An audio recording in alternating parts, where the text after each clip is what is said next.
Welcome back to the 13th Destiny podcast with Magnum. I am James Magnum Cook, and I am your host. And sorry I've been away again for a while. It has been a rough up and down roller coaster ride with some things going on in my life, both business, personal, and professionally. I will say some of it has been really good, and some of it has just been like, woo, taking a step back. Well, I am back today, and like I said, good evening to all of you who follow. So today is going to be, I decided after a long absence to work on this story. It's something that fascinates me to this day, both because I have a personal connection to it, and that's from a family member that could have went down in the Bermuda Triangle, but because they didn't, I'm here today. So we will discuss that a little later as we go on to this show. So today's show is about the Bermuda Triangle, and also known as the Devil's Triangle, and it is a very famous stretch of the Atlantic Ocean, bordered by the southern coast of U.S., Bermuda, and the Greater Antilles, that has been on the location of strange disappearances of ships and aircraft since the mid-19th century. And often could the supernatural forces be responsible for these occurrences. There are some explanations for the missing vessels, including hurricanes, undersea earthquakes, magnetic fields, and a whole lot of other stuff. So the question is, what do you believe about the Bermuda Triangle?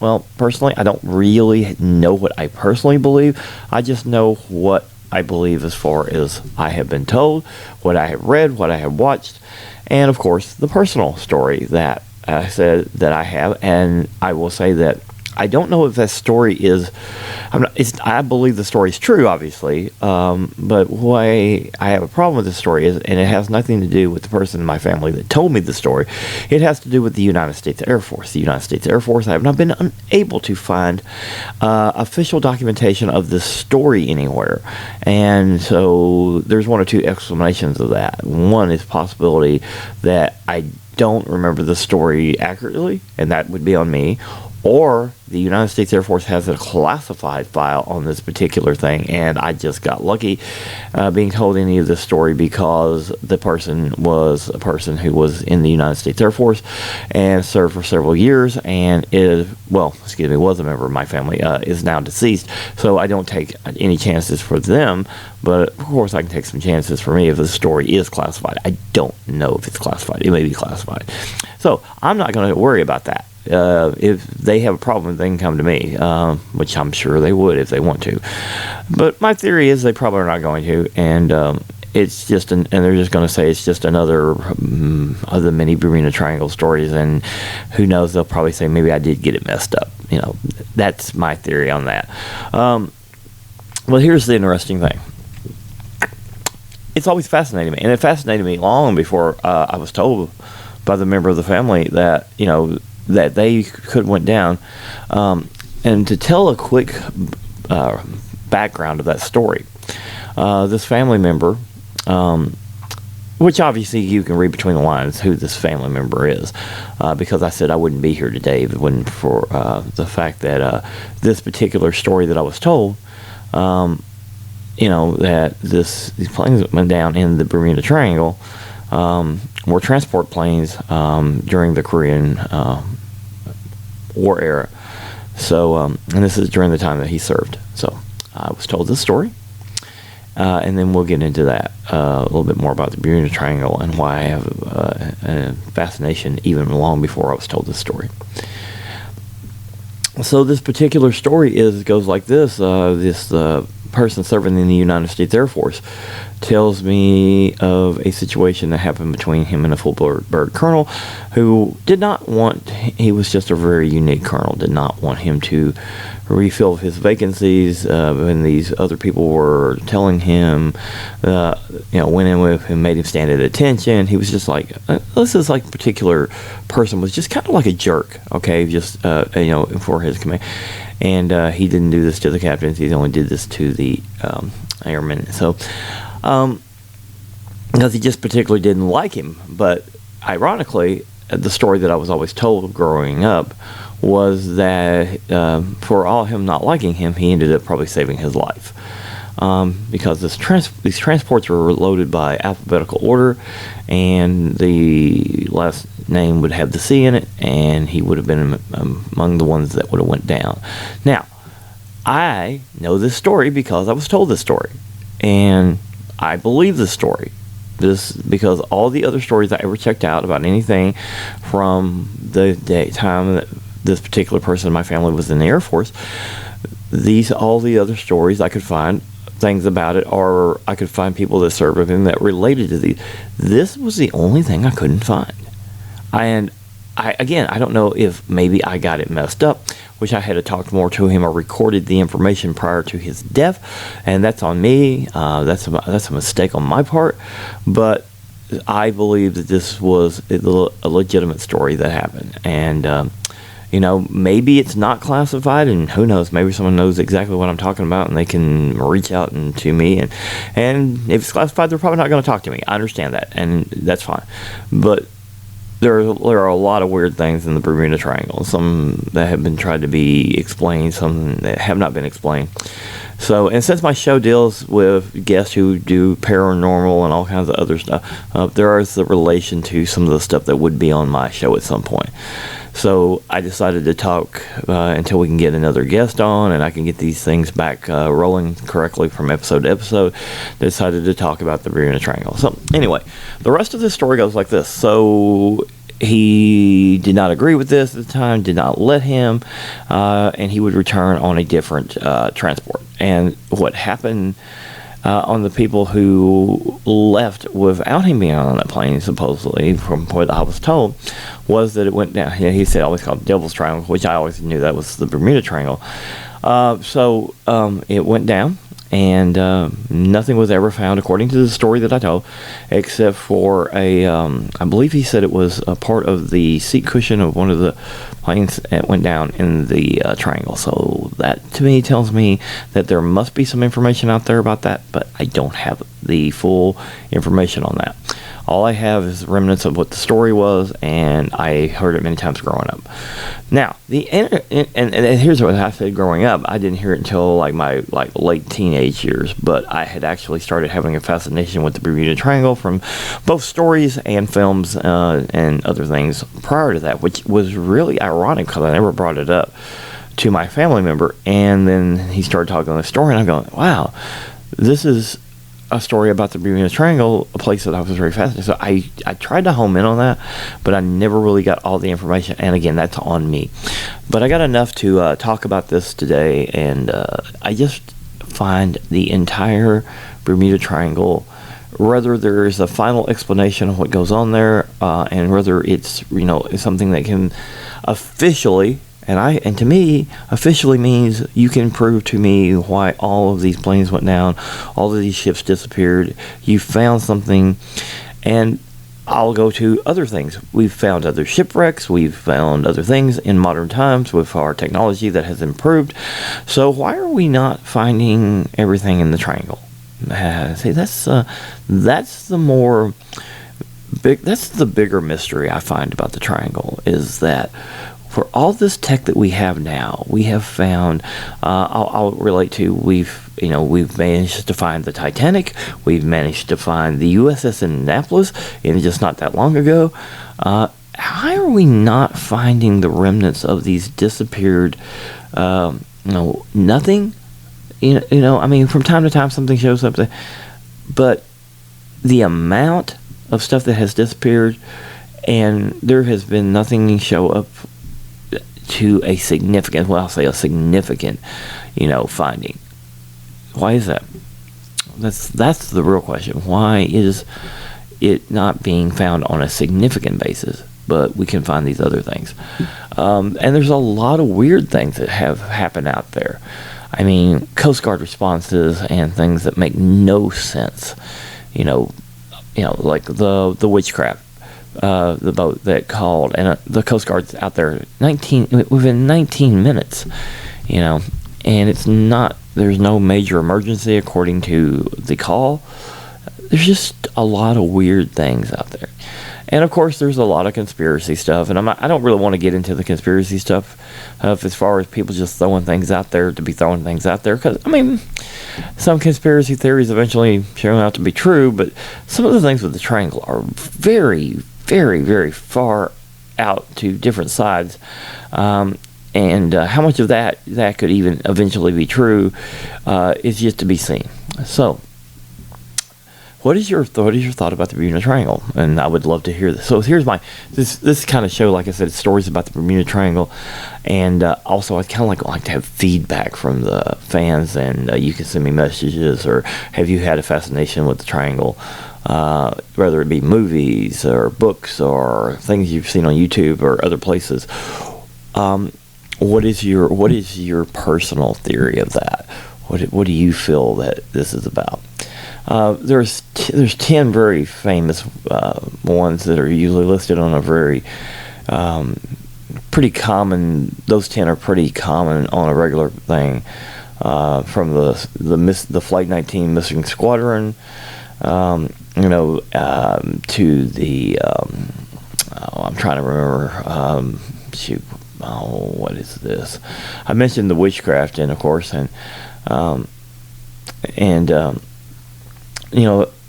Bermuda Triangle has been known to swallow up ships and planes, and they say that they're saying there's magnetic things in that area that seem to make people just kind of go mad sometimes too, which I find that rather fascinating.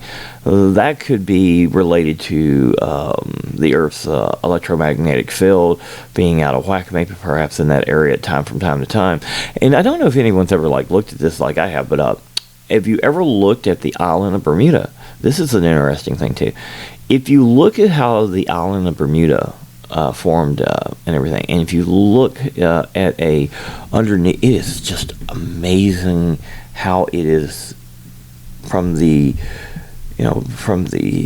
below the ocean to the island, and how it was formed. If you look at that is just incredibly fascinating too. I don't want to go into a lot of details on that one, because I hope you'll take a look at that and look at the undersea view of that, of how it was formed from the volcanic stuff, because it's just really interesting how thin and it's not really thin, but it looks thin on like the scale. So, but it's just amazing how, in a way, it's not in a pure triangle, but it almost looks like a triangle itself. So take a look at that. That's kind of fascinating, the underneath of the Bermuda Island. So I found that very fascinating too. And there are if you put every single thing that has went down or disappeared in the Bermuda Triangle, it would take days to go through all that. So I'll just talk about some of the main things, because I kind of want feedback on this one. What is your thoughts as well on the Bermuda Triangle? And look, if you want to give me some off the wall stuff too, look, I'm more than willing to read it. But I would just be fascinated on a personal level if you have any interest in the Bermuda Triangle, as I have. And then of course there's the USS Cyclops, which is from World War One. And it carried coal for the U.S. Navy, and it's another one that just disappearance of the ship has been one of the most baffling parts of the Bermuda Triangle stories. And it's just so many of these things.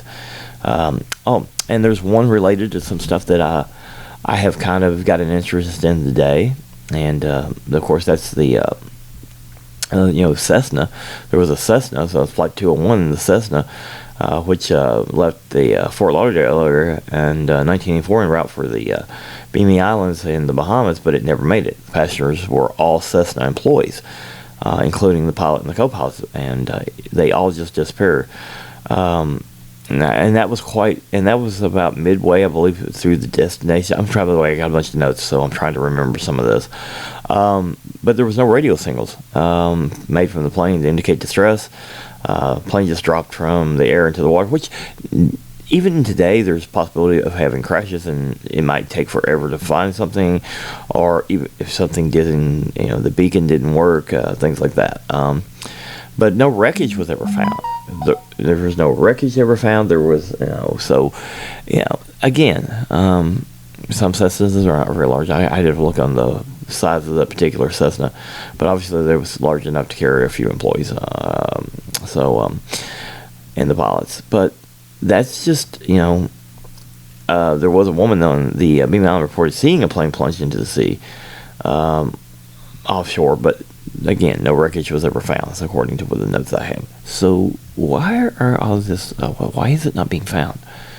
Why does nothing get found? Now, I can understand bodies, possibility of sharks, stuff like that in the ocean, something eating up the bodies, sort of blood in the water. That's a possibility. Why not any of the other stuff? Why not the wreckage? Why not something? Why not something show up eventually?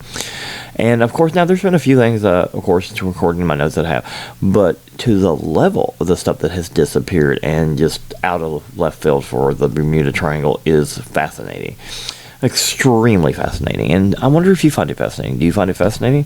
I find it fascinating. Obviously, Hollywood has really, made a lot of movies about it, and they've found it fascinating enough and had enough of an interest to make several movies about the Bermuda Triangle. Some of them kind of, not quite the best for that. And it's not like that's not. I don't think that's an insult or a thing to anyone who made those movies. I think it's just the way it was. You're trying to do something with something that's very some kind of real phenomenon that we don't understand, and trying to make it into a entertaining movie, which Hollywood is well known. We know this, and so was I. So on my independent levels, you're just trying to make a certain thing entertaining or just the way you want to do it. So.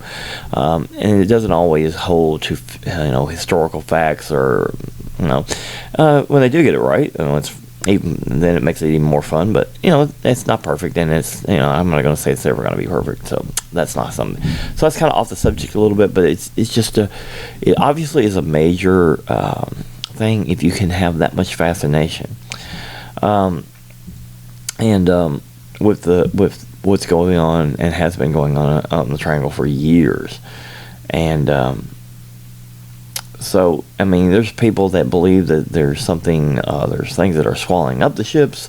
There's everything all the way to, like I said, major conspiracies to the UFOs that they've talked to. And of course, with the government now saying things about UFOs, you have to wonder about one way or the other how that goes. But we won't get into that today. But we will talk about some other things about the Triangle and about how people think it may work. You won't, like I said, and it's never on any official map. You just have to go look in where people believe that the Triangle is actually at. And this phrase was actually coined in a book originally, so and then eventually other people started using that. But it's not an official thing on a map anywhere. But a lot of people know where it's at. So maps are not made with the Bermuda. Oh, this is the Bermuda Triangle. That's not really what it's done. But people are aware of what it's supposed to be at and how far it is, and you can also look that up. So I'm talking about this, but I also kind of want my base to kind of go look these things up if you're fascinated about it. And then tell me if you're fascinated about it, and tell me if you'd like me to talk more about a little bit more in depth on this story at some point, because I might do that too, because it's just an amazing mystery, because there's evidence going back all the way to 1609. Before the book was written about what would be coined as the Bermuda Triangle, and that particular deal about the foul weather and everything out there. So there has to be something perhaps scientific, and then perhaps maybe there is something more sinister. Who knows? I think that you just have to kind of look at everything and not take it at face value, and try to get a little bit more in depth with it.